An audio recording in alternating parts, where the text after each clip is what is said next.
sú tie dôsledky toho konania, na ktorom, neviem, zamýšľal sa niekto. Prosím? Viete, toto je taká mega úbohosť, a to sú poslanci za Smer. Pán Daniš, prosím vás, tom buďte ticho, prosím, to vás ma počúvať.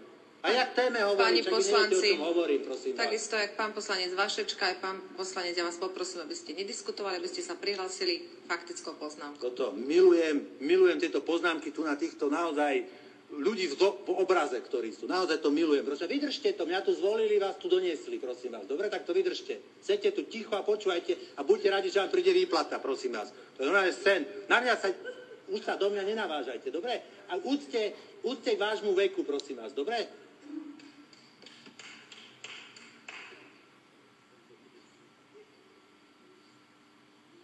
Toto je princíp práce. Smeru. Toto je váš princíp práce. Takto pracujete. Zavediete ľudí, oklamete ľudí, ešte im to predáte, že aké je to úspech. A v konečnom dôsledku je to niečo úplne hrozné. Hej.